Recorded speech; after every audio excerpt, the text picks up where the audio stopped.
Assalamualaikum warahmatullahi wabarakatuh. Oke, kali ini aku akan membantu kalian untuk menjelaskan kisi-kisi ujian semester ke-6 ekonomi besok. Pertama, pengertian APBN. APBN itu sendiri adalah suatu daftar atau penjelasan terperinci mengenai penerimaan dan pengeluaran negara untuk suatu jangka waktu tertentu. Ini jadi kata kuncinya itu penerimaan dan pengeluaran negara. Oke. Kemudian untuk soal nomor 2 sampai nomor 3 ini yang ditanya adalah fungsi APBN. Sama fungsi perencanaan. Itu pemerintah melakukan perencanaan dengan dengan APBN pemerintah melakukan perencanaan pengeluaran dan dari mana sumber dana yang diperoleh. Jadi kata kunci di sini perencanaan. Kemudian fungsi yang kedua yaitu fungsi otorisasi. Fungsi otorisasi ini kaitannya dengan kekuasaan pemerintah yang harus dipertanggungjawabkan kepada rakyat. Jadi untuk kasus ini, maka yang dipertanggungjawabkan oleh pemerintah itu adalah kemana anggaran yang dikeluarkan itu dan harus dipertanggungjawabkan kepada rakyat. Kemudian untuk fungsi pengawasan, yaitu dengan APBN, rakyat bisa mengawasi kinerja pemerintah. Terus untuk fungsi alokasi, jadi pemerintah harus menentukan pengalokasian dana itu mau kemana, yaitu harus sesuai dengan tujuan yang dituju. Dan fungsi distribusi, yaitu pendapatan negara harus disalurkan kepada rakyat. Distribusi itu harus berkaitan erat dengan yang penyaluran. Kemudian fungsi stabilisasi, yaitu untuk mengatur atau menstabilkan perekonomian. Ini ada kaitannya dengan pelajaran kita di semester 1, yaitu tentang inflasi. Jadi untuk stabilisasi ini bisa yaitu ketika terjadi inflasi,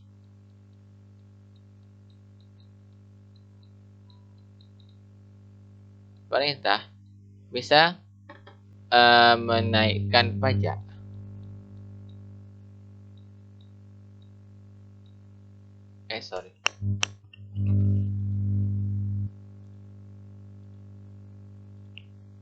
Pemerintah bisa menaikkan pajak atau mengurangi pengeluarannya. Ini kita kenal dengan kebijakan fiskal kontraktif.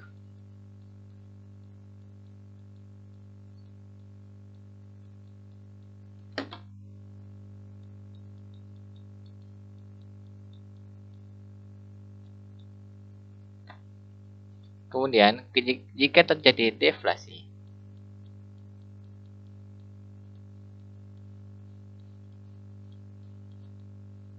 maka pemerintah akan menurunkan pajak atau meningkatkan pengeluarannya. Di mana ini kita kenal dengan kebijakan ekspansif.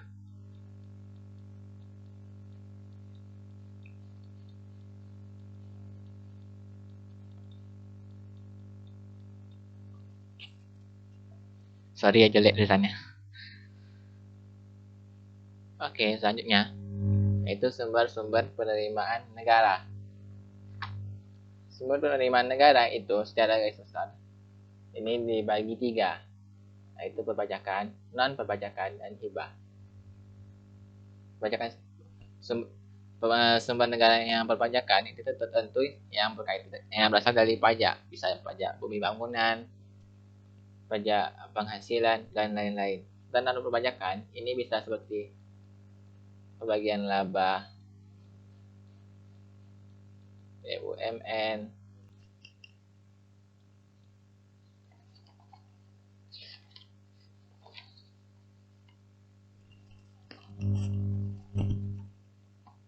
dan bisa juga seperti mungkin dari penghasilan sumber daya alam yang ada di Indonesia dan lain-lain.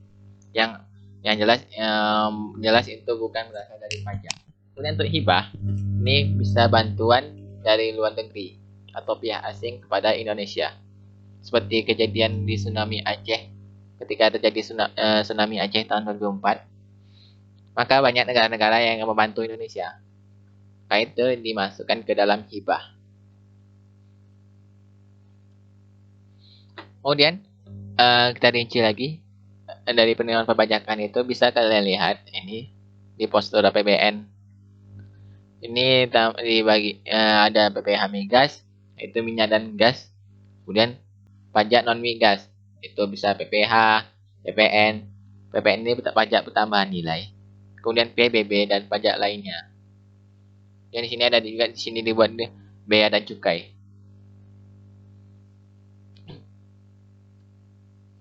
Oke, kemudian mekanisme penyusunan APBN.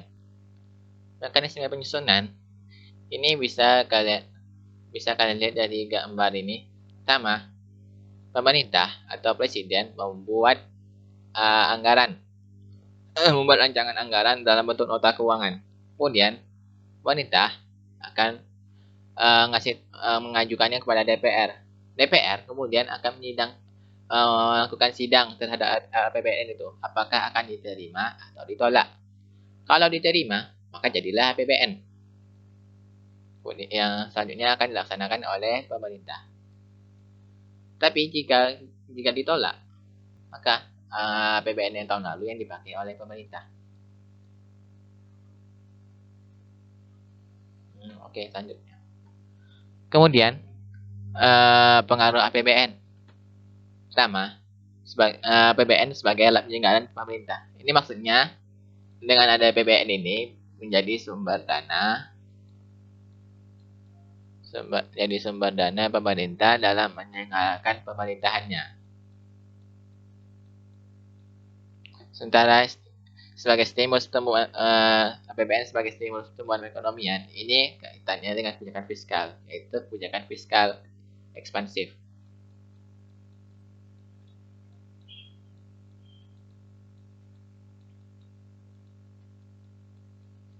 Jadi ketika pemerintah ingin meningkatkan pertumbuhan perekonomian, aku simbolkan dengan Y.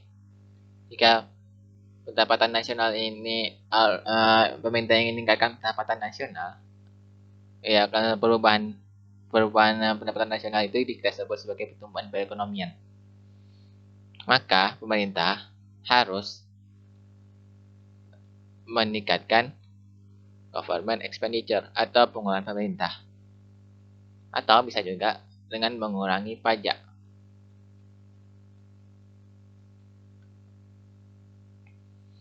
Itu misalnya ketika pemerintah ingin meningkatkan pertumbuhan perekonomian, jadi pemerintah bisa meningkatkan pengeluarannya dalam bentuk, bisa jadi seperti dalam bentuk memberikan subsidi kepada perusahaan-perusahaan, sehingga perusahaan-perusahaan tentu akan terpacu untuk meningkatkan produksinya. Apabila produksi meningkat, akan tentu saja pendapatan nasional juga akan meningkat. Jika pendapatan nasional meningkat, maka pertumbuhan perekonomian juga akan semakin meningkat. Oke, selanjutnya. Kemudian, pengertian APBD. Sorry, ini maksudnya APBD. APBD adalah suatu daftar atau penjelasan terperinci mengenai penerimaan dan pengeluaran daerah untuk suatu jangka waktu tertentu. Jadi APBD dengan APBN itu sama saja sebenarnya. Cuman beda level aja. Kalau APBN itu level negara, atau level pemerintah pusat, sementara APBD ini untuk levelnya daerah. Yang tujuan APBD ini hampir sama seperti tujuan yang ada di APBN. Itu membantu Pemda mencapai tujuan fiskal, meningkatkan pengaturan dan koordinasi tiap bagian di lingkungan daerah, menciptakan efisiensi terhadap penyediaan barang dan jasa, dan lain-lainnya. Bisa kalian baca. Kemudian sumber penerimaan daerah. Sumber penerimaan daerah ini berasal dari PAD, yaitu pendapatan yang benar-benar berasal dari daerah tersebut. Bisa seperti retribusi, pajak daerah, atau laba BUMD, dan lain-lain. Sementara ada juga nilai yang satu lagi, yaitu dana perimbangan. Dana perimbangan itu apa? Itu dana bantuan dari pusat. Nah, dana perimbangan itu sendiri itu ada 3. Pertama, DBH. Kemudian ada lagi DAU. Satu lagi DAK. DBH ini apa? Ini dia. Ini dana bagi hasil. Dana bagi hasil itu sendiri yaitu adalah dana yang dikeluarkan oleh pemerintah pusat untuk mengatasi masalah ketimpangan vertikal, yaitu ketimpangan antara pusat dengan daerah. Sementara DAU ini adalah dana bantuan dari pusat yang fungsinya yaitu mengatasi masalah ketimpangan antar daerah atau secara horizontal.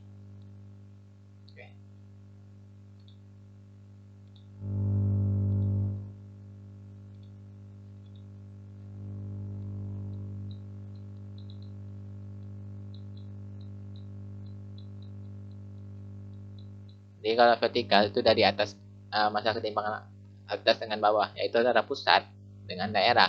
Sementara kalau DAU ini antar daerah.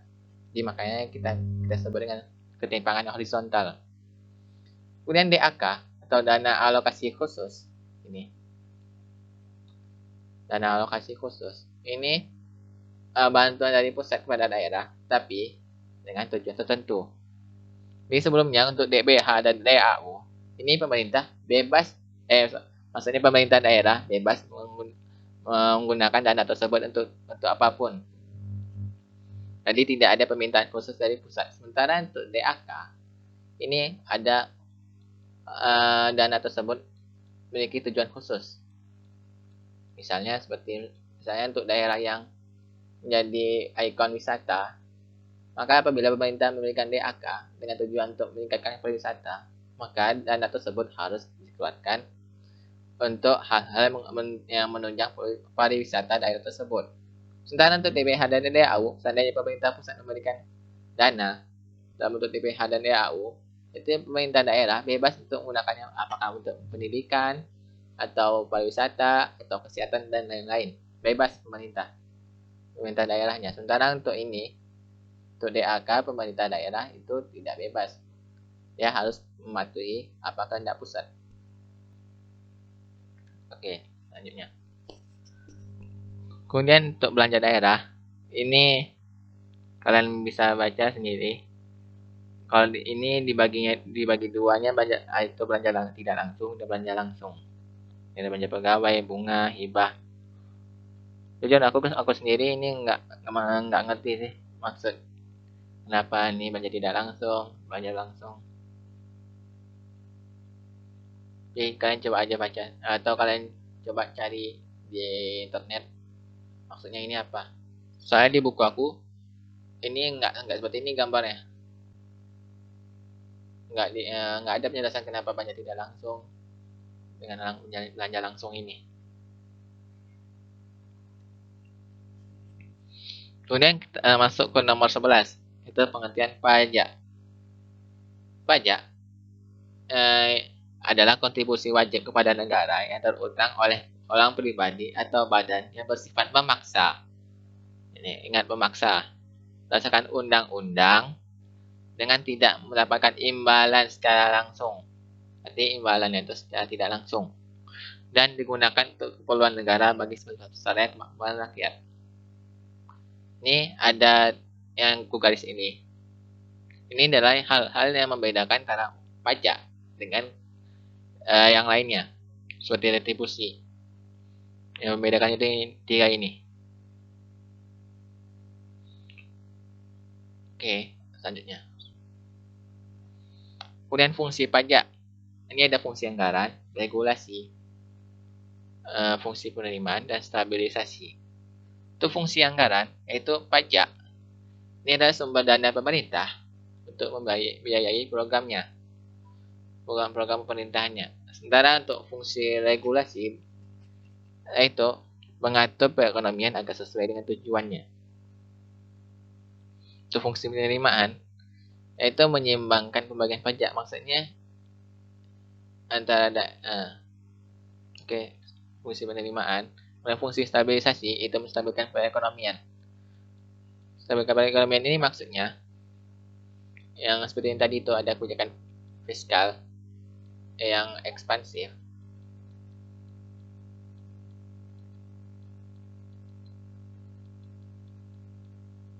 atau kontraktif.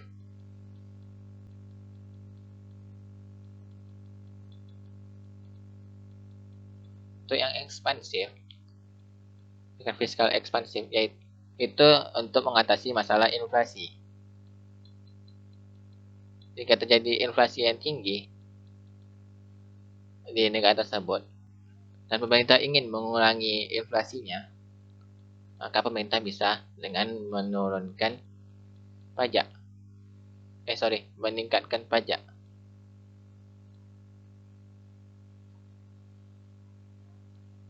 Ini salah. Terbalik.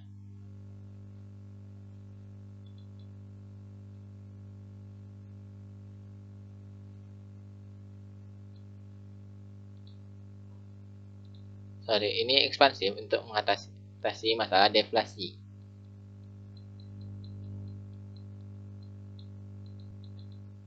Itu ketika harga barang-barang terus turun secara terus-menerus. Maka ketika terjadi deflasi dan pemerintah ingin meningkatkan harga barang-barang, maka pemerintah bisa dengan menurunkan pajak. Sementara untuk kebijakan kontraktif ini jika terjadi inflasi lawan dari deflasi, maka pemerintah akan meningkatkan pajak.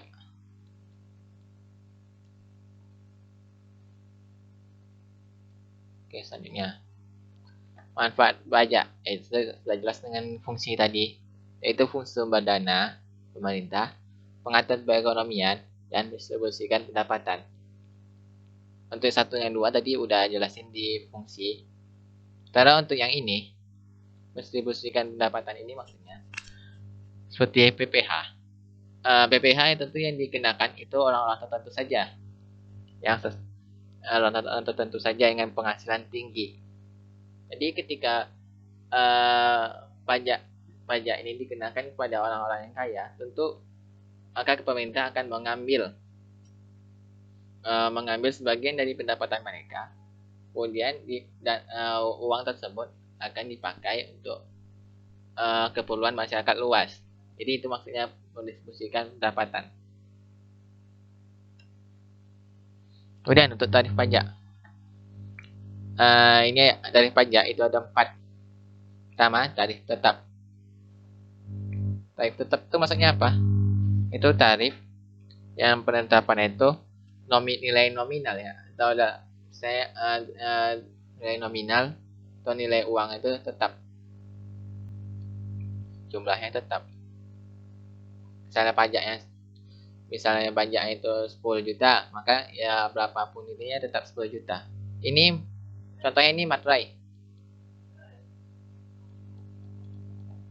3.000, 6.000, maka itu adalah pajaknya 6.000. Berapapun kepentingannya tetap 6.000 kena kan?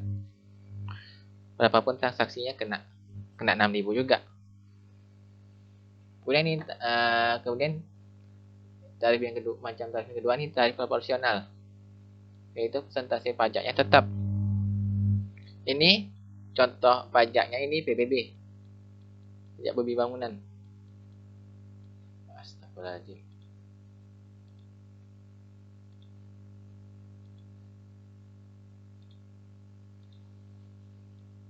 Pajak bumi bangunan. Jadi berapapun nilai objek pajaknya, maka persentase pajak tetap. Misalnya pajak PBB-nya itu 0,5%.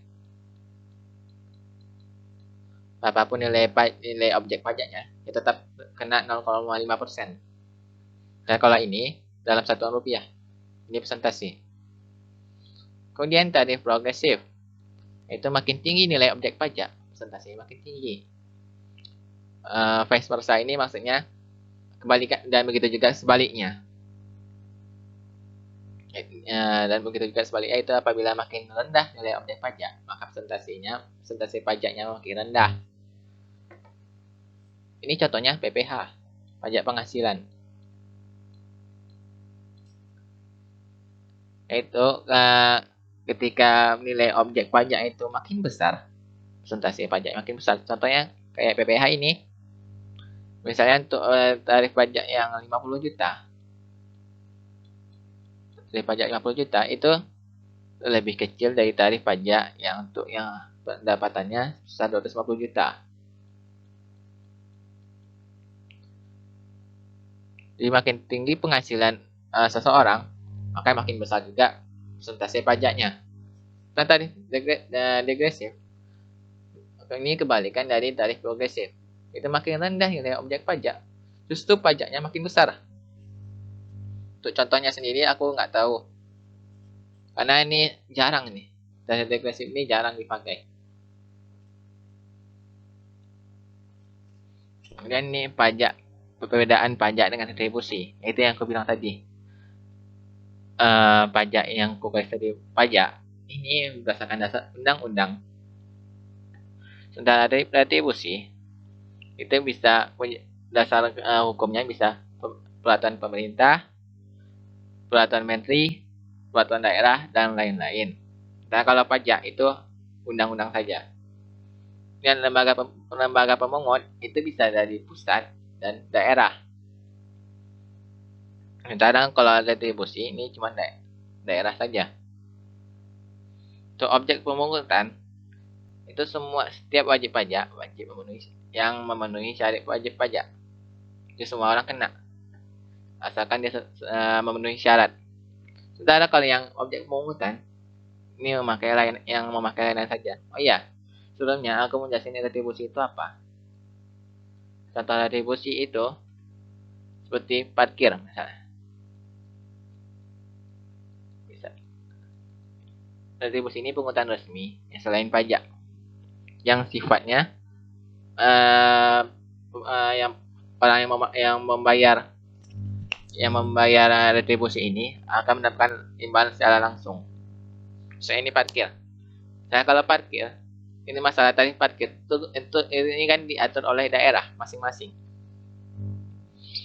Diatur oleh daerah masing-masing. Jadi kalau misalnya masuk objek pemungutan ini, jadi yang diharuskan membayar parkir tentu yang memarkirkan kendaraannya di daerah tertentu kan. Misalnya seperti pusat perbelanjaan. Itu tentu yang kena parkir tentu yang memakai kendaraannya, nggak mungkin yang jalan kaki kena juga kan.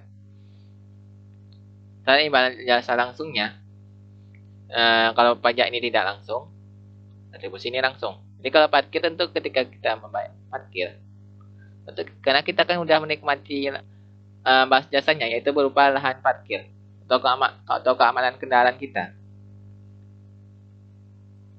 Kemudian kalau sanksi hukum ini sesuai undang-undang. Nah, kalau ini sesuai kebijakan pemerintah masing-masing. Jadi kalau retribusi ini bisa dibilang agak longgar. Oh, ini pajak nih ketat. Kayak kita nih parkir, kalau misalnya kita nggak bayar parkir, kita bisa aja lari kan. Jadi ini agak longgar ini. Nah, jatuh tempo pajak itu per tahun. Sementara retribusi ini sesuai pemakaian kita. Berapa kali kita parkir sedikit, berapa kali juga lah kita kena biaya parkirnya. Oke. Selanjutnya, jenis-jenis pajak ini dibagi 3, yaitu berdasarkan lembaga yang orang yang memungutnya siapa, pihak yang menanggung, dan sifat. Untuk pemungutnya ini bisa dibagi 2, itu pajak pusat dan pajak daerah. Jika pajak pusat ini yang tentu yang dipungut oleh pusat, sementara pajak daerah yang memungutnya daerah. Dan pihak yang menanggung, pajak langsung, pajak tak langsung. Pajak langsung ini beban pajaknya tidak bisa dialihkan ke orang lain.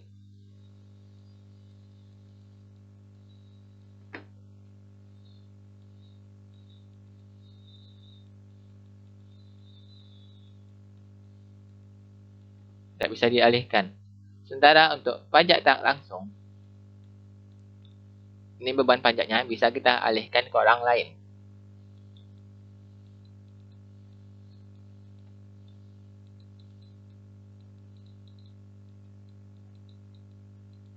Maksudnya apa? Misalnya ini, contoh yang ini, pajak langsung ini PPH.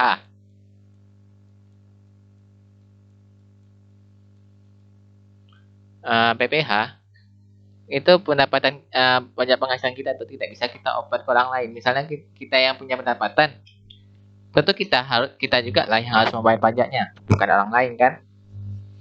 Sementara kalau pajak tak langsung, ini bisa kita contohkan ke pajak penjualan.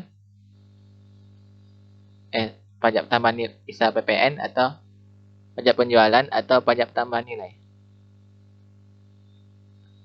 Saya akan membuat pajak tambah nilai saja.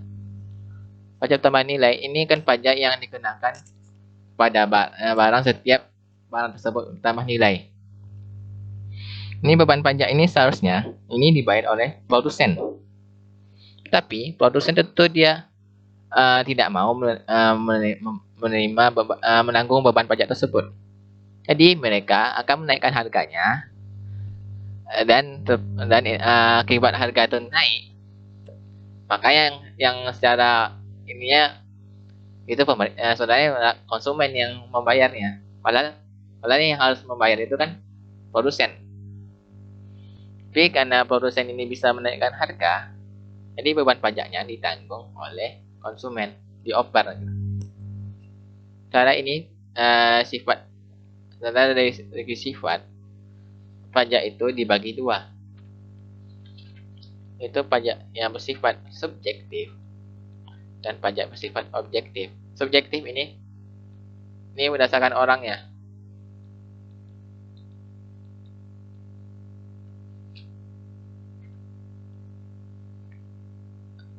Jadi masuk berdasarkan orang ini sesuai keadaan wajib pajaknya gimana. Seperti PPH ini pajaknya itu berdasarkan orang itu apakah berdasarkan penghasilan pajak keadaan penghasilan mereka makin besar, itu makin besar kena pajaknya.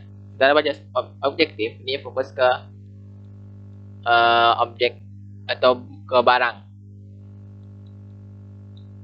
atau benda ini.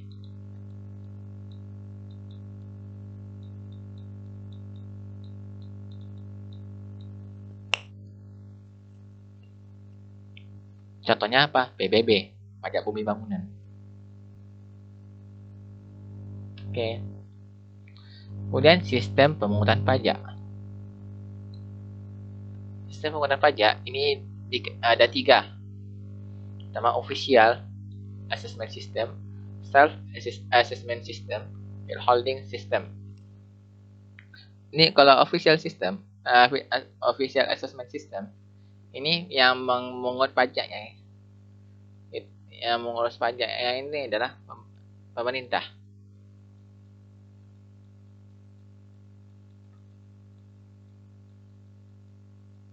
Maksudnya apa? Itu kita sebagai wajib, misalnya aku ingin membayar pajak, aku cukup nunggu pemerintah saja yang datang ke rumah, terus pemerintah itu sendiri yang menghitung objek pajak aku. Jadi aku tinggal bayar aja sesuai dengan perhitungan pemerintah.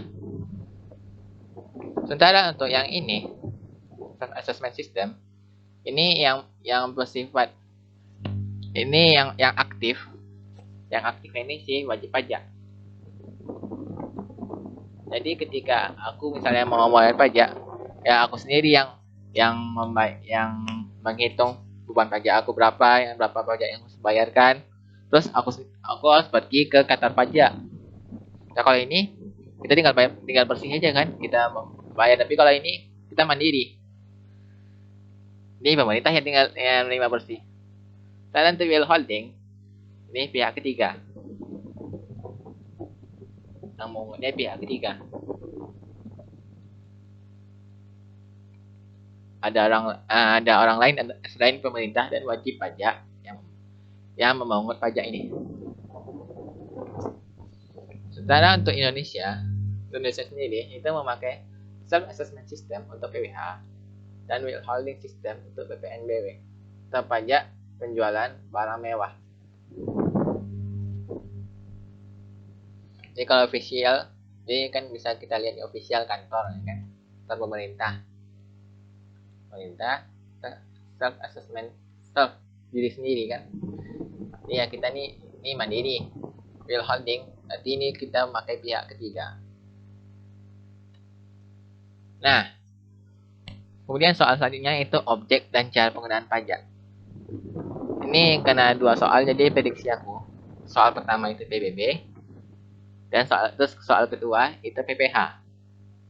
Nah, biasanya itu sepaket kalau ada PPh, jadi soal selanjutnya pasti itu PBB. Ada PBB pasti ada PPh.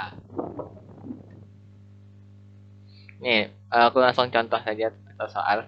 Misalnya diketahui pada tahun ini aku memiliki tanah dan rumah dengan luas masing-masing 400 meter persegi. 400 meter persegi ini tanah dan 400 meter persegi rumah. Dengan nilai jual objek pajak masing-masing sebesar 300.000. 300.000 ini untuk tanah dan 350.000 ini untuk rumah. Nilai rumah aku 350.000 per meter persegi. Sementara nilai jual objek pajak tidak kena pajak itu sebesar 10 juta. Maka pusat PBB terutang yang harus dibayar oleh Ihsan adalah, nah aku mau jelasin sebentar.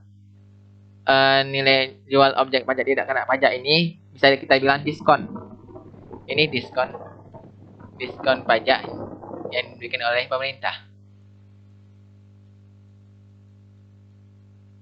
Jadi beban pajak yang aku bayarkan itu berkurang. Nah, ini gimana caranya? Nah, ini aku kasih tahu jawabannya. Nih.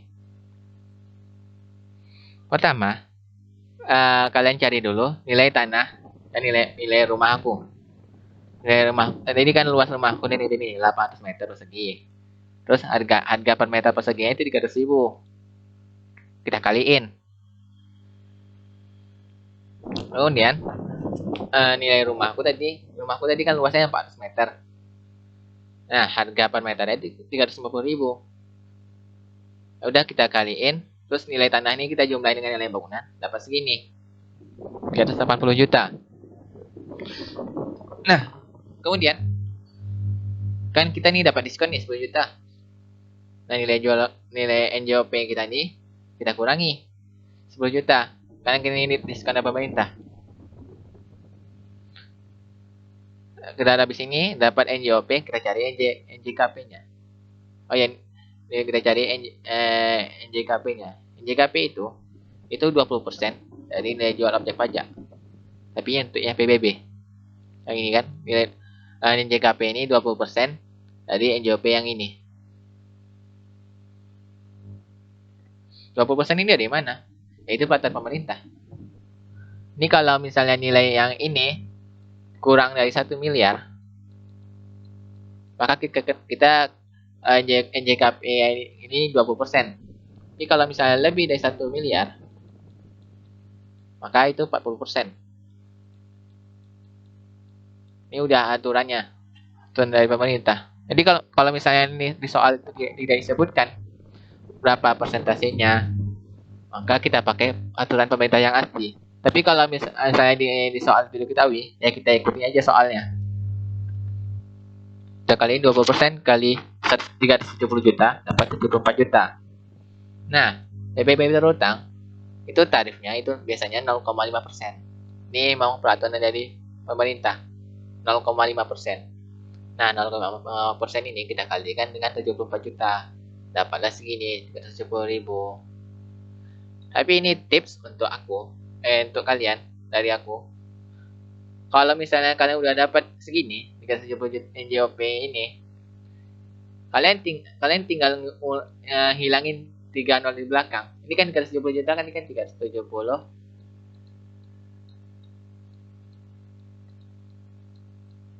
juta kan. Ini kalau misalkan kalian dapat nilai NJOP yang ini, kan tinggal coret ini aja. Nah, maka segitulah nih tarif pajak yang kita harus bayarkan. Sama kan 370 juta, 370.000. Apakah ini kebetulan? Tentu saja tidak. Karena ini aku buat gini, itu ada asal-usulnya. Itu udah aku langsung kalikan 20%, langsung aku kalikan saja. Dikali 0,5%. Sorry.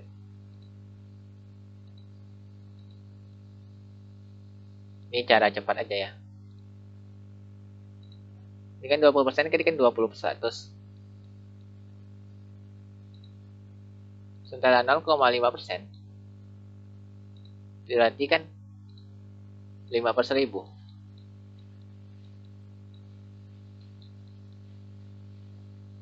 20 5 aku bagi 100 tinggal 20 kan. 20 coret 1 bisa per 1000. Ya udah kan, tinggal 10 juta dikali 1/1000. Ya udah coret. Udah. Ini cara cepatnya. Jadi kalau misalnya nilai jual objek pajaknya ini 40%, kalian kalikan 2 ini dulu. Kalian kali 2, terus kalian coret 0,3 di belakangnya. Udah simpel. Itu cara cepatnya. Kalau lamanya ya kalian cari cara manual gini.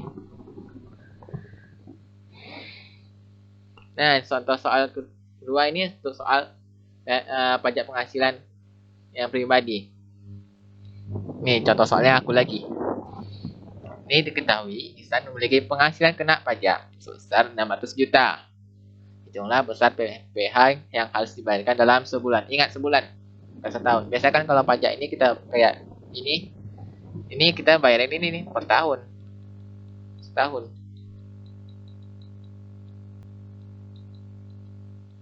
kita bayar ya. Kalau misalnya kita ingin membayar mau nilai berapa per bulannya, kita bagi 12 saja. Dari 12 dapat sekian. Juga kalau per bulannya. Kalau ini tahun. Nah, kita tadi di perbedaan pajak dan retribusi kan tuh ada tuh dibayarkan per tahun. Diketahui Ihsan memiliki penghasilan kena pajak 600 juta. Itulah besar PPh dalam sebulan. 600 juta ini gimana caranya? Apakah 600 juta ini langsung kita kalikan dengan ini 30%? Apakah seperti itu? Aku kasih mikir kalian 10 detik untuk mikir. Apakah benar? Apakah benar cara seperti itu? Oke, 10 detik dimulai dari sekarang.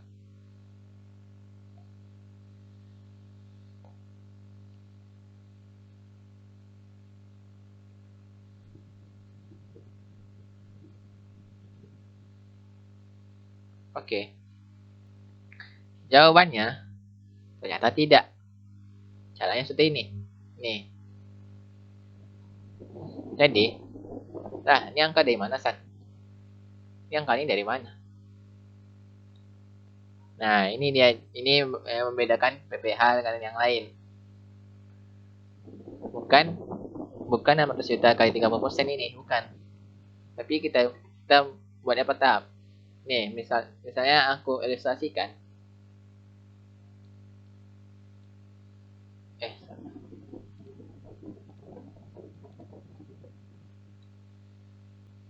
Aku ilustrasikan. Saya ada 4 kotak.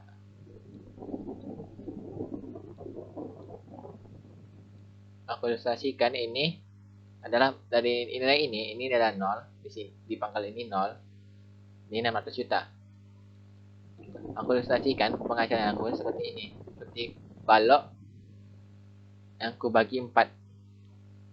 Nah, dari ini ke sini, ke titik ini sini 50 juta.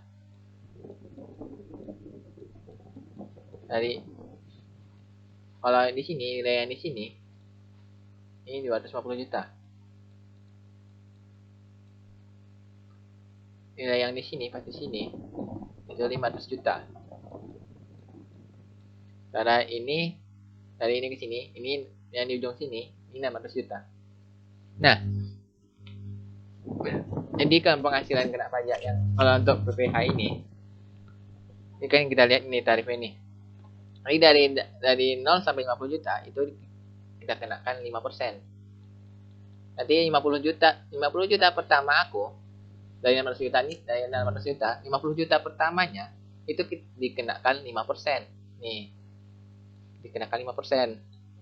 50 juta pertamanya. Kemudian dari jarak dari 50 juta ke 250 juta. Ini kan udah 60 juta ke 250 juta.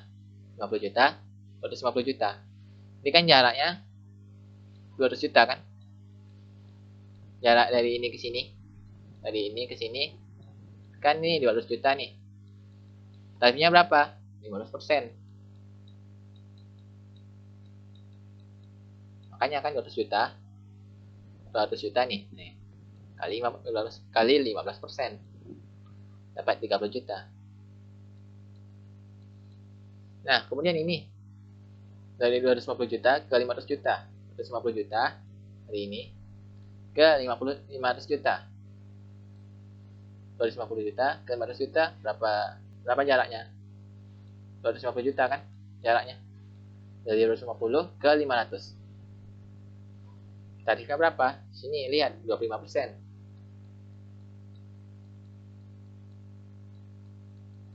Nah, dari 500 juta. Ini kan penghasilan aku kan 600 juta nih. 500 ke 600. 500 ke 600 berapa? 100 juta kan? Ya, kamu tahu 100 juta kali 30%. Tarifnya ini kan 30% nih. Jadi 50 juta pertama aku itu dikenakan pajak 5%. Kemudian 200 juta selanjutnya itu dikenakan 15%. Kemudian 250 juta selanjutnya dikenakan 25%. Dan 100 juta terakhir dikenakan 30 juta, dikenakan 30%. Hasil perkalian ini nih kita jumlahkan sehingga dapatlah nilai 125 juta. 2,5 tambah 30 tambah 62,5 tambah 30 dapat 125 juta. Inilah pajak yang aku bayar per tahun. Tapi ingat, di soalnya ditanya sebulan. Maka 125 juta 125 juta ini aku bagi 12. Sehingga pajak penghasilan yang aku bayar per bulan itu sebesar 10 juta, sekitar 10 juta. 10 juta lebih.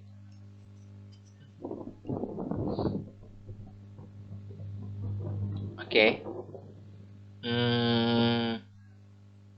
Kayaknya ini cukup. Soal selanjutnya. Nah, kita masuk ke pembahasan selanjutnya, yaitu tentang perdagangan internasional. Perdagangan internasional, ini udah jelas internasional kan, perdagangan. Perdagangan itu apa? Ya kerjasama.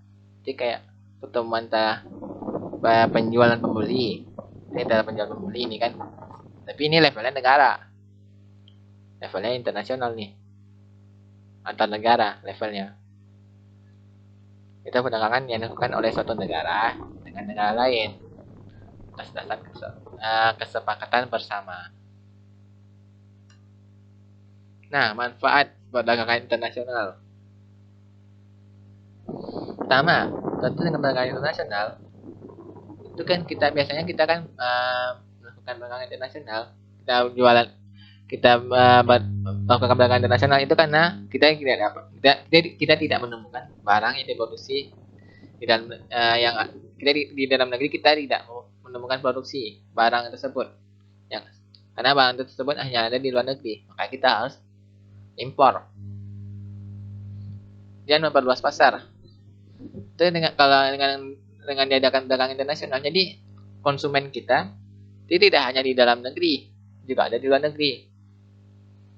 Dan mempercepat ambil alih teknologi, itu dengan perdagangan internasional kita bisa melihat atau mempelajari teknologi negara lain dalam memproduksi suatu barang dan bisa berspesialisasi di bidang tertentu.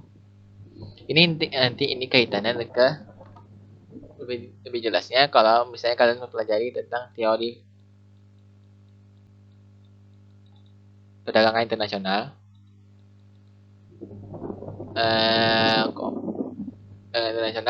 yang dari Adam Smith. Teorinya Adam Smith yaitu keunggulan mutlak, dan David Ricardo. Kalian bisa lihat teori mereka berdua kalau kalian memperdalami itu, tapi aku nggak menjelaskan secara detail karena ini nggak keluar di soal. Dari teori mereka berdua ini kita bisa lihat manfaat belakang internasional dalam hal spesialisasi. Di spesialisasi ini di pemerintah negara hanya fokus ke bidang keahlian tertentunya aja. Jadi dia tidak memproduksi semua barang, tapi dia hanya fokus ke yang hal yang mereka unggul di dalamnya gitu. Ke produksi barang yang mereka unggul. Kalau misalnya dia nggak bisa produksi, saya dia agak boros itu kan, ya nggak usah, mendingan kita beli di luar negeri aja. Ya sumber penerimaan negara, ya tentu saja kan, kalau misalnya kita jual barang ke luar negeri, tentu kita dapat penerimaan negara. Itu masuk nanti ke cadangan devisa. Ini nambah kesempatan kerja, ya tentu karena konsumen kita makin banyak, maka tentu tenaga kerja yang dibutuhkan tentu makin besar kan. Ini membuka lapangan kerja dan menambah kesempatan kerja. Dan menstabilkan harga barang. Ini maksudnya. Misalnya ketika harga barang di dalam negeri ini naik, atau sedang naik kan, sedang tinggi, maka tentu salah satu cara untuk menurunkan harga yaitu kita harus memperbanyak penawaran barang tersebut, supply-nya. Kita harus, tetapi bagaimana caranya? Kalau misalnya produsen dalam negeri itu tidak sanggup untuk meningkatkan supply-nya lagi, sementara harga masih tetap menjadi tinggi, maka salah satu cara lain yaitu kita harus meningkatkan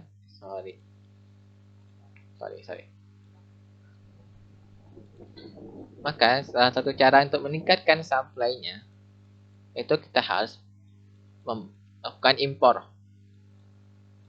Sehingga ketika impor yang kita buka impor, maka penawaran barang di dalam negeri akan meningkat. Karena barang yang dijual itu tidak hanya barang di dalam negeri saja, tapi juga barang dari luar negeri. Sehingga harga bisa jadi turun.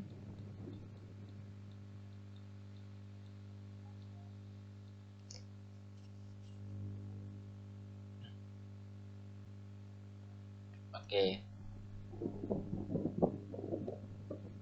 Nah, faktor pendorong dan penghambat perdagangan internasional.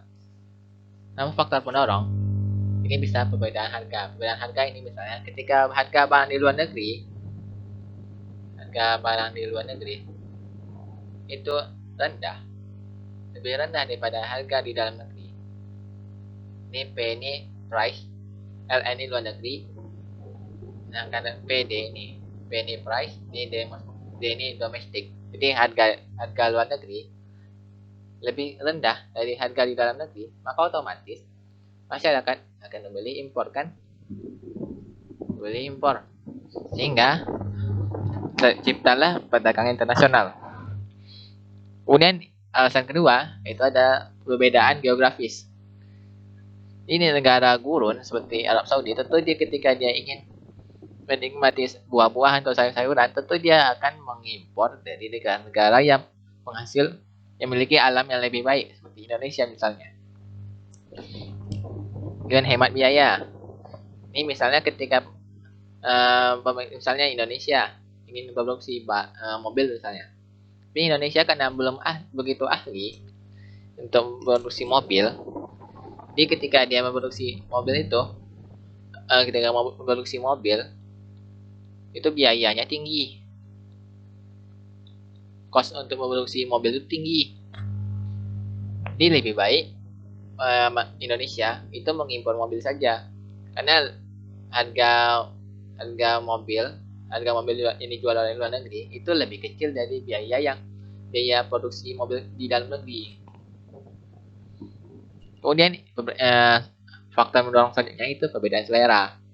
Jadi misalnya ketika ini tentu perbedaan selera itu tentu akan, misalnya kita nggak suka, kita pengennya ayam Kentucky, tentu kita impor dari Amerika Serikat. Karena Amerika Serikat mungkin dia suka tempe dari Indonesia.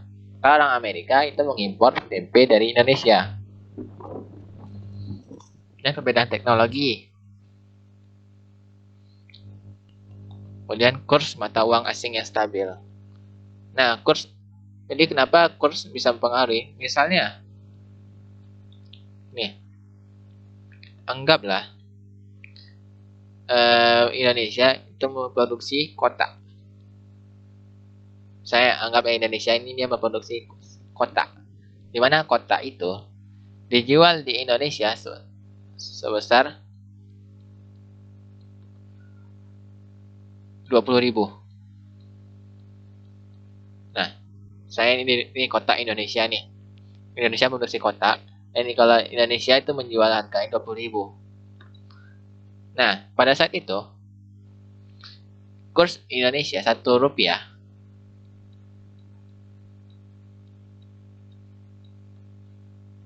kurs 1 rupiah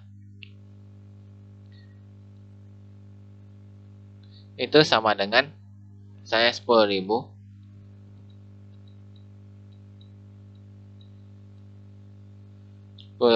dolar. Sorry, terbalik nih. Kamu kuat kali dong. Sorry. 1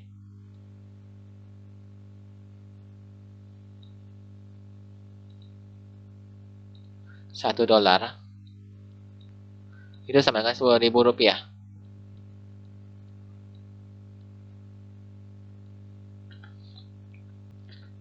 Nah, ketika ini 10.000, jadi 1 dolar ini dengan 1 dolar itu orang Amerika hanya bisa membeli setengah kotak. Yang bisa membeli setengah kotak. Jadi kalau untuk satu kotak itu bisa sama dengan 2 dolar.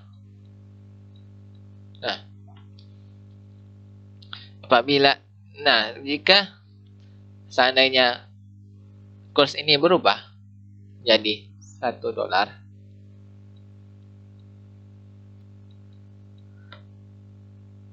itu sama dengan 20.000.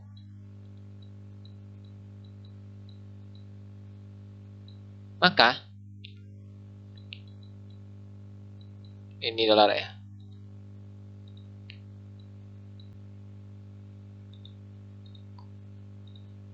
$1 itu sama dengan 20.000. Maka orang Amerika bisa membeli kotak Indonesia, membeli kotak buatan Indonesia ini hanya dengan 1 dolar saja. Maka jadi menurut orang Amerika harga kotak Indonesia ini turun. Padahal kan aslinya nggak tetap 20.000 kan. Tapi karena yang berubah ini sebenarnya hanya kurs rupiah aja yang berubah, bukan harga kotaknya. Tapi bagi orang Amerika harga kotak Indonesia ini turun. Jadi ketika harga turun sesuai hukum pemerintahan, maka orang Amerika tentu akan meningkatkan belanjanya untuk membeli lebih banyak kotak dari Indonesia. Jadi jika ditinjau, maka ekspor kotak Indonesia akan meningkat, atau impor kotak Amerika, yang tentu kan ekspor Indonesia tentu kan bisa jadi impornya Amerika. Jika Amerika mengimpor kotak, kita mengekspor kotak.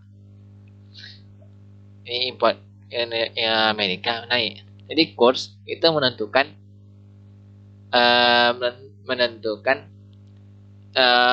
perdagangan internasional. Jadi kurs mata uang asing ini menentukan perdagangan internasional. Jadi kalau misalnya stabil ini maksudnya perubahan ini nggak jauh-jauh kali. Soalnya kalau nanti untuk faktor penghambatnya, ini bisa jadi peperangan. Jadi kalau misalnya negara itu berperang, itu dia nggak akan mau membeli barang dari musuhnya kan. Udah jelas. Terus mata uang asing yang tidak stabil, ya maksudnya itu jadi perubahan harga yang sangat, perubahan kurs mata uang asing ini yang sangat besar. Jadi sehingga masyarakat internasional itu bingung dan merasa perekonomian kita ini nggak stabil. Jadi mereka ragu dengan kualitas barang kita. Nah, dengan kemudian yang pengambat selanjutnya itu kebijakan ekonomi. Kebijakan ekonomi ini apa? Ini kita bahas di slide selanjutnya. Nah, sebelum itu kita masuk ke teori perdagangan internasional. Nah, tapi ini soal ini yang ditanya tokohnya aja kan. Nah, jadi aku nggak bahas secara lebih spesifik. Jadi aku jangan bahas, hanya nyinggung sedikit aja. Itu keunggulan pertama teori keunggulan mutlak. Itu tokohnya Adam Smith. Itu Adam Smith mengatakan bahwa uh, suatu negara akan berspesialisasi di barang yang memiliki efisiensi lebih tinggi. Efisiensi lebih tinggi ini maksudnya apa? Kosnya lebih rendah. Biaya produksi barang itu lebih rendah daripada negara lain. Di negara tersebut bisa memproduksi lebih banyak barang daripada negara lain karena biaya kita itu lebih kecil. Sekarang hubungan komparatif ini bisa kita bilang nih membantah teori yang di atas. Ini tokohnya siapa? David Ricardo. Ini menurut David Ricardo, spesialisasi barang itu bukan hanya karena kosnya lebih rendah, tapi bisa jadi karena biaya peluang memproduksi satu barang itu lebih kecil. Satu negara akan memproduksi barang yang biaya peluangnya lebih kecil daripada biaya peluang dari negara lain. Tapi maksudnya apa ya? Aku nggak jelasin secara rinci karena di soal cuma ditanya nggak tokohnya aja. Ingat kalau komparatif, Ricardo. Tapi kalau mutlak, ini Adam Smith. Oke. Kemudian, nih kayak tadi nyanyi kebijakan internasional. Nah, kebijakan perdagangan internasional ini pertama kebijakan tarif. Tarif ini maksudnya apa? Ini bisa tarif pajak atau bea masuk, bea cukai ya, bea dan cukai.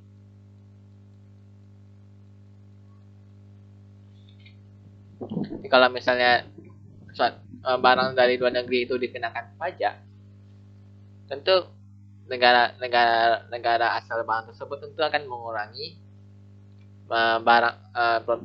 pengiriman barang ke negara kita kan, karena kan rugi dia tuh kena pajak.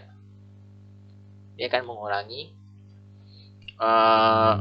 impor kita atau ekspor mereka. Dan tentu dengan dikenakan pajak, tentu mereka akan meningkatkan harga sebagai kompensasi atas pengenaan pajak negaranya. Kemudian ini kuota ekspor impor. Oh ya sorry, ini tarif. Bukan tarif, ini fungsinya itu untuk tujuannya itu untuk melindungi produsen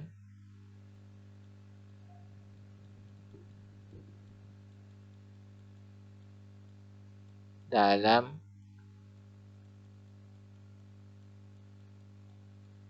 negeri. Jadi ketika tak dikenakan tarif suatu barang itu dikenakan tarif, maka tentu saja harga barang tersebut jadi lebih mahal kan. Jadi jika barang tersebut lebih mahal, terus seakan-akan barang yang produksi oleh produsen dalam negeri tentu seakan-akan terasa lebih murah kan.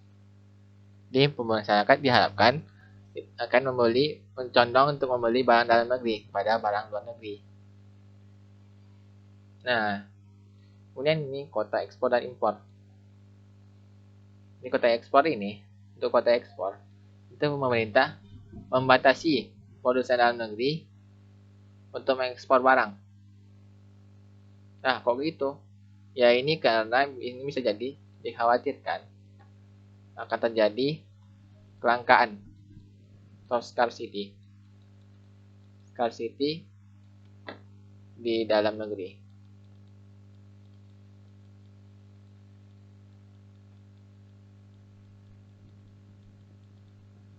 Nggak bisa begitu. Ya karena misalnya ketika aku jelasinnya kayaknya aku jelasinnya di sini aja. Nah, misalnya ketika tentu kan ketika misalnya dilakukan ekspor, Di barang di dalam negeri, atau supply di dalam negeri tentu akan menurun kan. Kalau supply menurun, sementara demand yang tetap, permintaan yang tetap, maka harga barang tersebut akan naik. Jadi dikhawatirkan akan terjadi inflasi, sehingga pemerintah membatasi ekspor agar tidak terjadi kelangkaan di dalam negeri. Sementara untuk yang impor, ini tujuannya sama dengan yang ini, bea cukai. Itu untuk melindungi produsen dalam negeri. Jadi biar kalau misalnya tidak digunakan kuota, maka impor akan membanjiri produk-produk impor akan membanjiri barang pasar di dalam negeri. Jadi tidak dikhawatirkan barang atau produk yang diproduksi oleh produsen dalam negeri akan kalah saing. Ini fungsinya. Jadi tujuannya ini sama dengan yang bea cukai, untuk melindungi produsen dalam negeri. Misalnya untuk ekspor, silakan. Nah, untuk menjaga larangan, ini juga sama.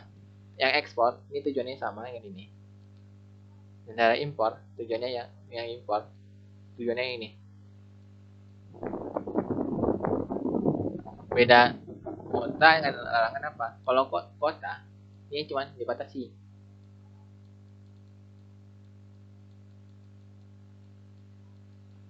Kalau larangan, ini total. Kita nggak boleh ekspor, kita tidak boleh ekspor, atau kita tidak boleh mengimpor. Tentang kalau ini dibatasi, misalnya awalnya ini 100, jadi dibatasi misalnya 50 aja. Seperti itu.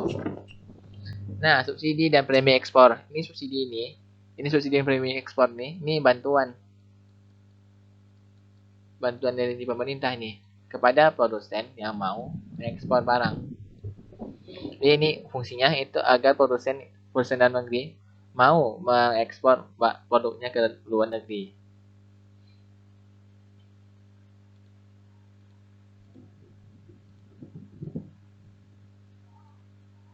Nah, selanjutnya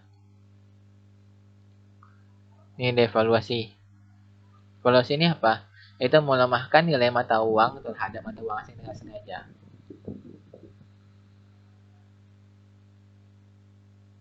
Maksudnya apa ini?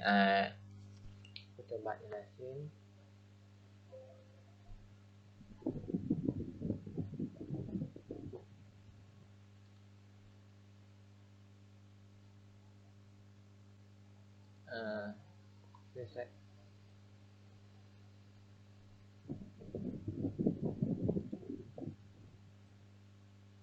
Coba jelasin yang masalah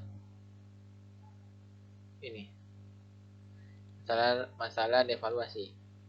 Nah, untuk kurs ini kita berubah nilai kurs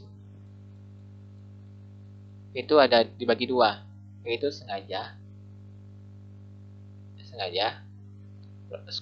nilai kurs mata uang asing itu bisa berubah karena disengaja dan tidak disengaja.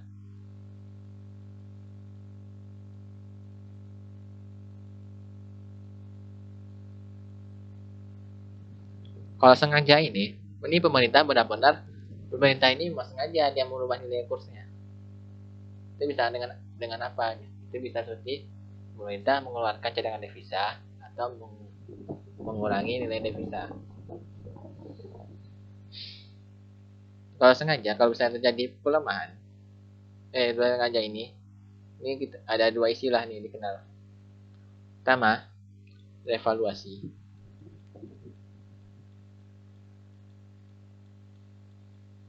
Sama revaluasi.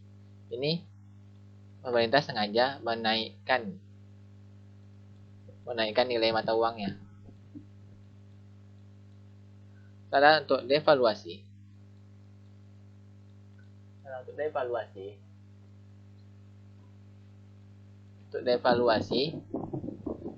ini pemerintah dengan sengaja menurunkan nilai mata uangnya. Kalau yang tidak sengaja, ini dikenal juga dua istilah. Pertama, apresiasi.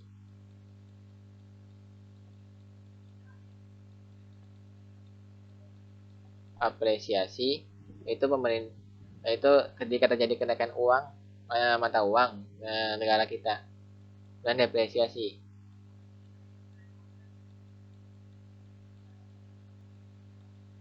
Depresiasi ini ketika terjadi pelemahan nilai mata uang secara tidak sengaja. Secara tidak sengaja ini maksudnya apa? Itu karena terjadi mekanisme pasar. Jadi di sini hukum pemerintahan sama penawaran itu berjalan.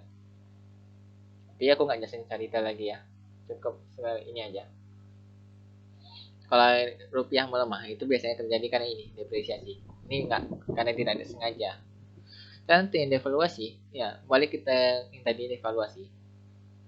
Kenapa pemerintah mau mendevaluasi negaranya? Contoh negaranya apa? Biasanya ini Cina. Nah, contohnya ini. Aku buat ilustrasi. Ilustrasinya ini mirip dengan kejadian yang kotak tadi. Saya Indonesia memproduksi sebuah kotak. Apa kotak? Ya karena simpel gambarnya. Kalau yang lain susah. Saya kotak di Indonesia memproduksi kotak yang dimana dihargai 20.000.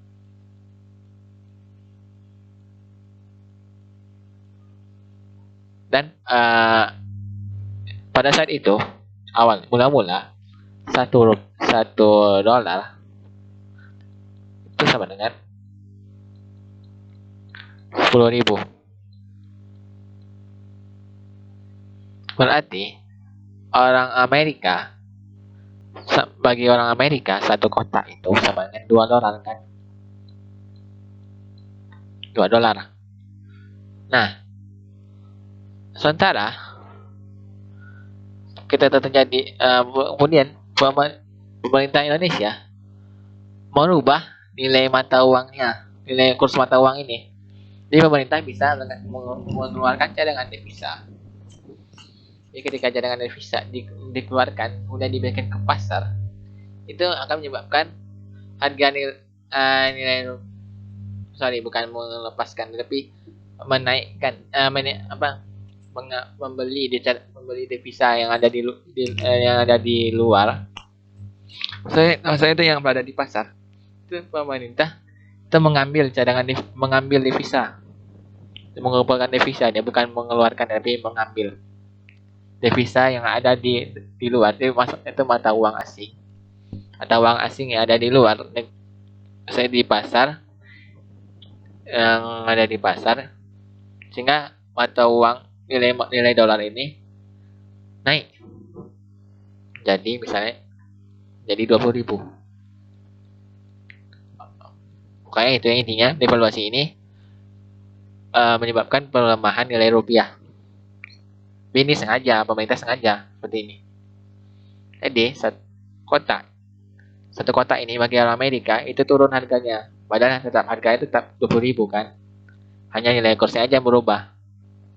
Tapi bagi orang Amerika ini harganya berubah, harganya turun bagi orang Amerika. Jadi orang Amerika akan membeli lebih banyak kotak.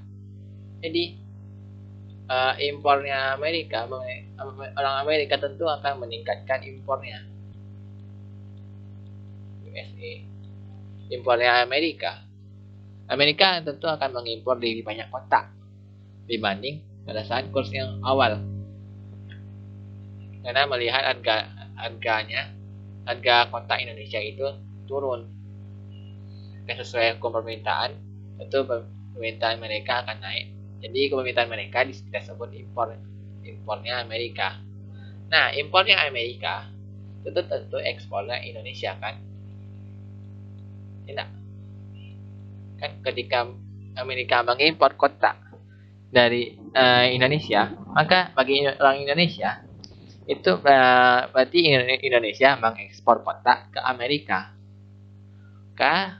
Dia ketika pemerintah melakukan devaluasi, maka ekspor negara tersebut akan meningkat. Dan ini bisa jadi sebaliknya. Ini contoh ketika negara kita yang berperan sebagai eksportir. Dan apa yang terjadi jika seandainya Indonesia ini berperan sebagai importir? Nah, aku rubah barang ini misalnya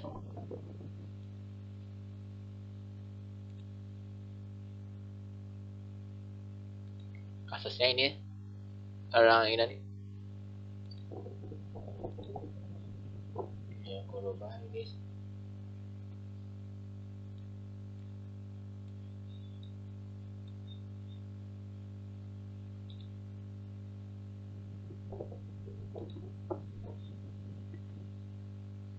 Ini yang contoh yang kedua. Kasus yang kedua ini negara ini misalnya Amerika memproduksi segitiga. Anggaplah segitiga ya. Hanya Amerika yang bisa memproduksi segitiga. Segitiga ini di Amerika ini dijual seharga $1.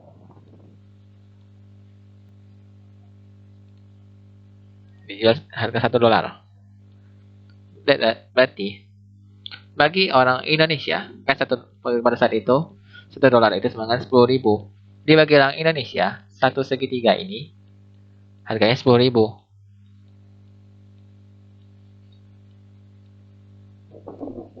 Kemudian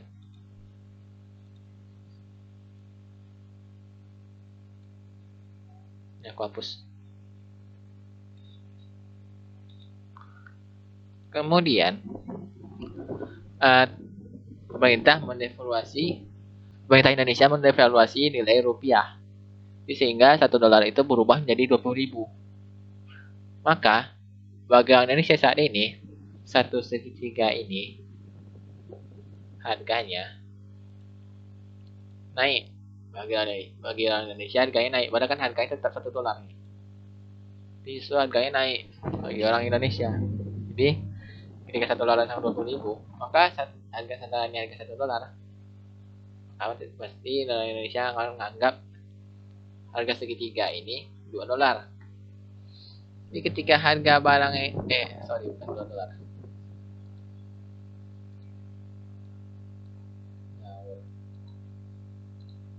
20.000. Kan ini $1 kan 20.000. Nah lainnya $1. Nanti $1 itu cuma 20.000 kan. Satu segitiga ini cuma 20.000 kan. Nah, 20.000. Jadi bagi Indonesia harga segitiganya 20.000. Berarti kan harganya naik nih dari 10.000 ke 20.000 kan. Sesuai hukum permintaan juga. Ketika harga barang naik, tentu permintaannya akan turun. Jadi orang Indonesia akan mengurangi impornya. Orang Indonesia akan mengurangi impor. Impor Indonesia akan turun. Nah, itu.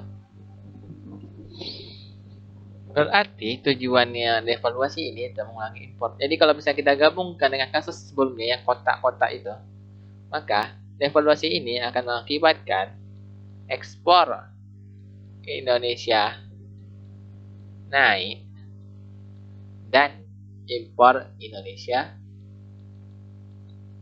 turun. Nah, ini adalah tujuan sebenarnya. Tujuan yang dilakukan pemerintah akan devaluasi, yaitu untuk meningkatkan ekspor dan menurunkan impornya. Nah, itu. Lanjut. Selanjutnya kita balik lagi. Kemudian diskriminasi harga. Diskriminasi harga ini maksudnya pemerintah ini menjual harga berbeda setiap negara. Mungkin negara A harga barang yang produksi Indonesia di negara A itu berbeda dengan harga di negara B. Sengaja dibedakan. Tujuannya apa? Itu mungkin sesuai dengan kalau misalnya kalian mungkin memperdalam yang di bagian mikronya, itu saya ada kita masuk ke materi diskriminasi harga. P yang di mikro itu sesuai dengan elastisitas permintaannya. Jadi kalian nggak usah pikirin itu. Jadi kalau kalian mau lebih tahu lebih lanjut, kalian chat aja aku ya. Chat aja aku kalau kalian mau tahu lebih lanjut. Jelas ini diskriminasi harga ini kita membedakan harga yang di luar harga di setiap negara. Atau bisa juga kita membedakan harga antara harga di domestik, harga di dalam negeri dengan harga di luar negeri. Itu kita sebut sebagai dumping. Dumping ini termasuk dalam salah satu kebijakan diskriminasi harga. Tapi perbedaannya ini ada harga di dalam negeri itu lebih mahal daripada harga di luar negeri. Tujuannya apa? Biar harga di luar negeri, biar barang kita di luar negeri itu lebih bersaing dengan bersaing dengan negara-negara lain. Ada pengenalan devisa. Devisa ini apa? Devisa ini cadangan atau aset yang dimiliki negara. Bisa dalam bentuk, salah satu bentuknya itu dalam bentuk mata uang asing. Itu kan kita kalau mengekspor atau mengimpor barang, tentu kan kita membayarnya tentu kan pakai ini kan, pakai uang asing, itu bukan pakai rupiah. Rupiah kan nggak laku kalau di luar negeri. Jadi kita pakai uang asing, misalnya dolar. Jadi kalau memang kita membatasi devisa, maka masyarakat Indonesia tentu lebih sedikit mengimpor gitu, lebih sedikit mengimpor. Jadinya impornya turun. Jadi perdagangan internasional itu tentu jadi terhambat. Kemudian satu kebijakan selanjutnya itu substitusi impor. Ini maksudnya apa? Yaitu pemerintah itu memulai memberikan stimulus kepada produsen di dalam negeri untuk memproduksi barang yang ada di luar negeri. Misalnya ketika Indonesia yang biasanya mengimpor mobil, biasanya mengimpor mobil dari Jepang. Jadi suatu saat pemerintah Indonesia itu memberikan motivasi atau menyuruh, atau bisa jadi pemerintah itu turun tangan langsung untuk memproduksi mobil juga di dalam negeri, memproduksi mobil juga. Jadi pada ngimpor lebih baik kita produksi dalam negeri aja. Nah itu dia semua kebijakan perdagangan internasional. Mungkin ada yang lain, tapi ini aku yang penting-pentingnya aja nih. Mungkin ada yang lain, tapi aku mungkin lupa. Nah, kemudian alat pembayaran internasional. Ini bisa tunai. Itu tunai nanti kan kita ketemuan terus kita bayar uangnya kan. Atau mungkin bisa juga kita bayarnya secara pokoknya tunai gitu. Kayak uang kita langsung. Nah, kemudian open account. Ini pembayarannya ditunda. Jadi terserah importer kapan membayar. Misalnya kita mengekspor barang ke luar negeri. Jadi si pengimpor ini dia nggak langsung bayar. Jadi kapan dia mau bayar aja ini. Ini dia disebut open account. Ditunda pembayarannya.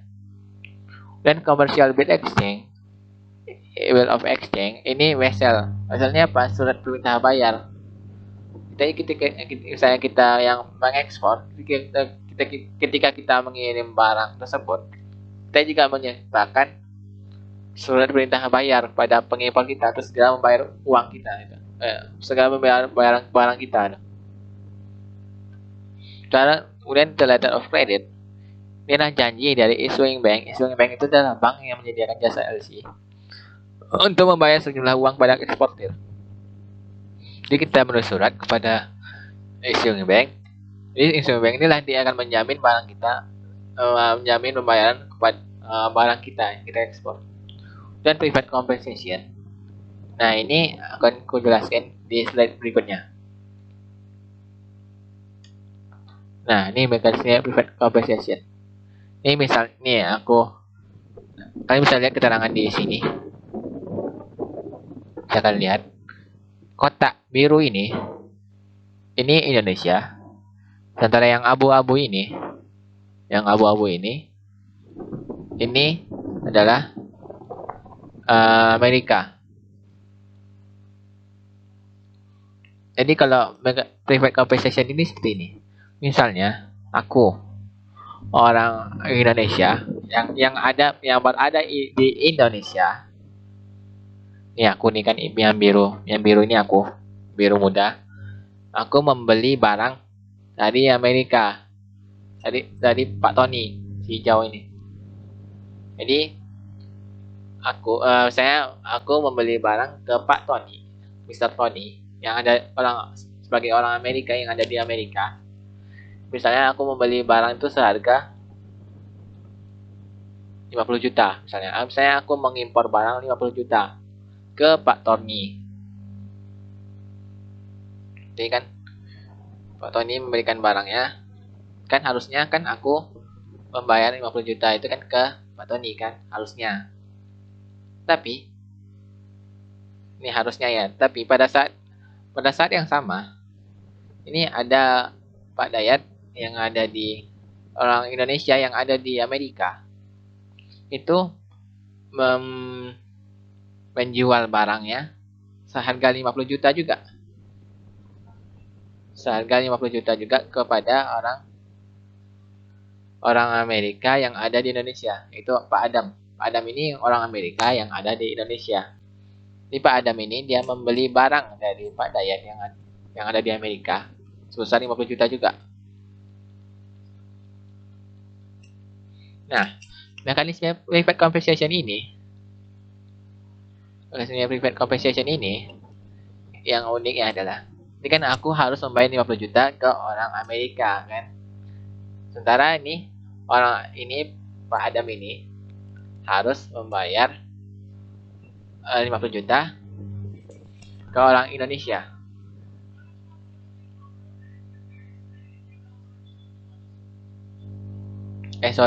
Ini Pak Dayat ini dia membeli barang 50 juta ke Pak Adam. Jadi Pak Adam yang menjual, ini yang beli. Ini Pak Dayat yang beli, dia yang jual nih. Jadi pada saat ini kan ini dijual, jadi seharusnya kan ini kejadian ini aku harus membayar uang 50 juta ke orang Amerika. Sementara orang Amerika ini dia menginginkan ingin dapatkan 50 juta dari orang Indonesia. Ini kalau Pak Dayat ini dia harus nasibnya sama dengan aku, dia harus membayar 50 juta ke orang Amerika. Itu si Pak Adam. Karena Pak Adam dia ingin mendapatkan pendapatan sebesar 50 juta yang seharusnya dibayar oleh Pak Dayat. Jadi daripada untuk private compensation ini, daripada aku jauh-jauh pergi ke Amerika untuk membayar 50 juta, jadi mendingan aku membayar 50 juta ke Pak Adam. Dan Pak Dayat daripada jauh-jauh balik ke Indonesia untuk membayar uang sebesar 50 juta, jadi dia lebih baik dia hanya pergi ke Pak Tony untuk membayar 50 juta. Nah, jadi kan aku udah bayar ke orang Amerika. Nih Pak Dayat juga udah bayar ke orang Amerika. Orang Amerika ini berdua nih juga udah dapat masing-masing 50 juta kan? Iya, seperti itu pembayarannya. Jadi aku bukannya membayar ke sini, tapi aku bayar ke sini. Ke orang Amerika yang ada di Indonesia. Terus juga Pak Dayat dia cukup membayar uang 50 juta ke Pak Tony yang ada di bayar 50 juta ke Pak Tony. Tapi kelemahannya ini kita susah untuk menemukan orang yang bisa seperti ini, yang nilai transaksinya itu sama dan kewarganegaranya juga sama gitu. Susah nyari seperti ini susah. Hanya private compensation ini jarang dipakai karena susah mencari nilai transaksi yang sama.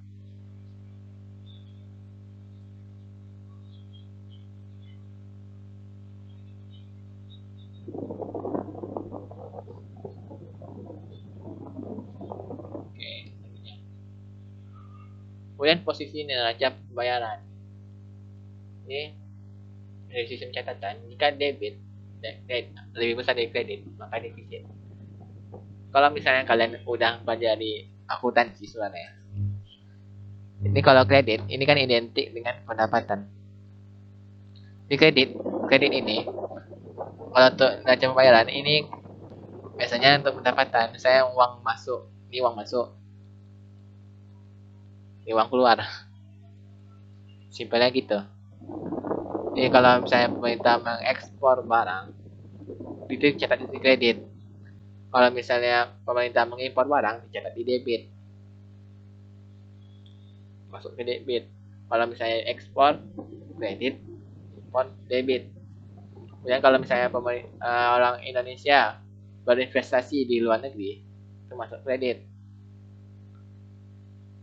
Tapi jika orang ada, pokoknya uang masuk itu di kredit, uang keluar debit.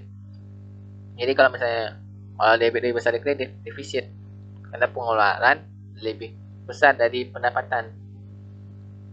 Kalau debit lebih kecil dari kredit, maka kan pendapatan lebih besar dari pengeluaran, makanya surplus. Kalau sama, seimbang. Nah, kalau yang dari cara kedua, ini dari dua sisi pandang untuk melihat neraca pembayaran.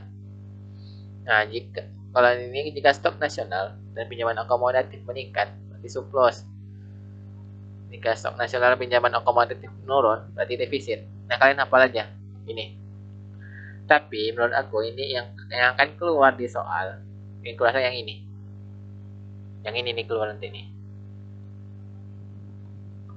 Aku rasa ya. Nah, soal selanjutnya sumber devisa negara. Kalian tahu kan devisa itu seperti yang aku bilang tadi, itu aset atau harta yang dimiliki oleh negara. Dan biasanya itu dalam bentuk valuta asing atau mata uang asing. Itu kan sumber-sumbernya itu bisa seperti ekspor. Jadi ketika kita mengekspor barang, tentu kan kita menerima pembayaran dari orang luar negeri kan. Tentu orang luar negeri tentu dia membayarnya dengan alat pembayaran nasional yang diakui secara internasional. Misalnya di suatu mata uang dolar. Mata uang dolar tentu ketika kita mengekspor barang tentu devisa kita akan meningkat. Dan ini pendanaan luar negeri. Nanti ini uang yang diberikan oleh luar negeri kepada kita. Dan turis dari luar negeri tentu dia membawa uang dari negara dia sendiri kan. Misalnya dari orang Amerika dia membawa uang, tentu dia mau ke sini tentu dia membawa dolar kan, untuk ditukarkan ke rupiah. Gak mungkin orang tiba-tiba aja punya rupiah kan, tentu dia membawa dolar ke kita sehingga devisa kita meningkat. Kemudian tenaga kerja di Indonesia di luar negeri. Nah ini sumber devisa negara yang utama nih. Makanya TKI ini dikenal sebagai pahlawan devisa.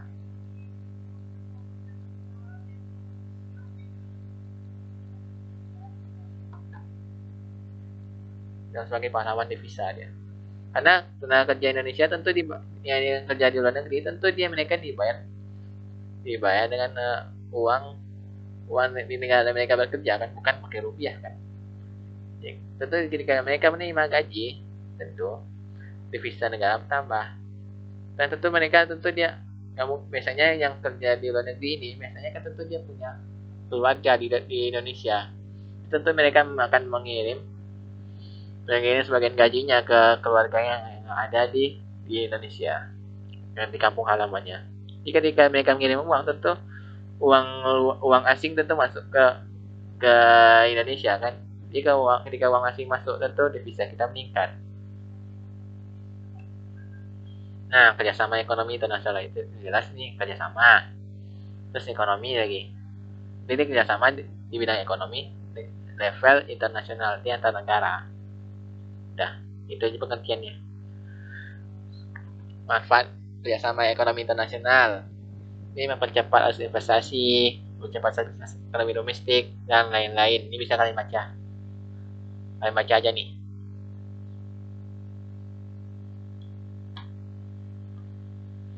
Nah, ya ini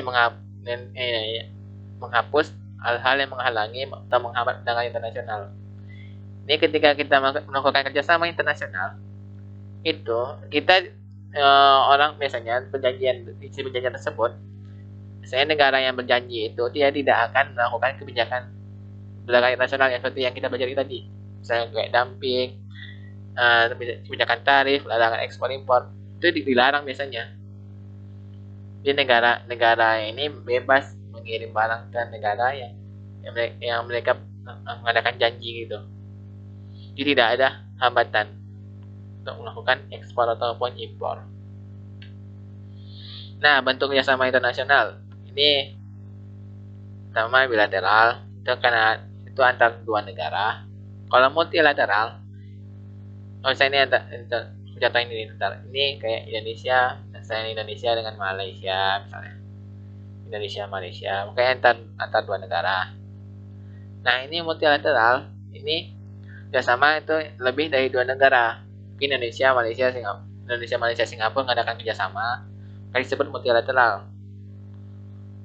Kemudian ini kerjasama regional, itu kerjasama ekonomi yang dalam satu kawasan. Misalnya kayak kawasan Asia Tenggara mengadakan kerjasama yang kita kenal sekarang dengan sebutan ASEAN. Atau di Eropa kita kenal ada kerjasama antar negara Eropa yang kita kenal dengan nama Uni Eropa dan lain-lain. Kemudian kerjasama antar regional itu saya kerjasama antar kawasan. Misalnya kawasan yang ASEAN, negara-negara ASEAN ini mengadakan kerjasama dengan negara-negara Uni Eropa. Misalnya ASEAN kerjasama dengan Uni Eropa.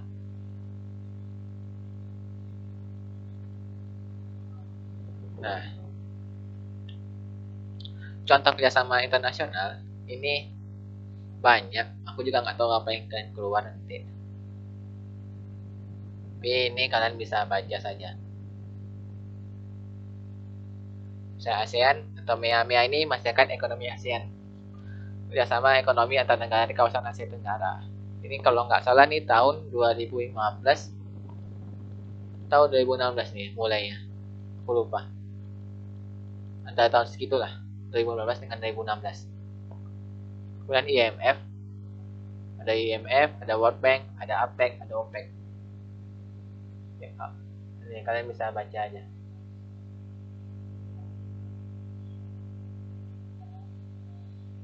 Ada IDB, WTO. Kalau mungkin bisa jadi soal yang kedua itu yang ditanya ini bukan yang ada di sini, tapi yang ada yang lain. Jadi saran aku kalau untuk soal yang terakhir ini, kalian bisa searching sebelum ujian ya, bukan habis ujian, bukan pada saat ujian ya, tapi sebelum ujian kalian baca-baca aja, iseng-iseng aja cari. Jadi kalau pas ujian jangan. Oke, sekian. Terima kasih pada atas perhatian kawan-kawan. Semoga membantu. Assalamualaikum warahmatullahi wabarakatuh.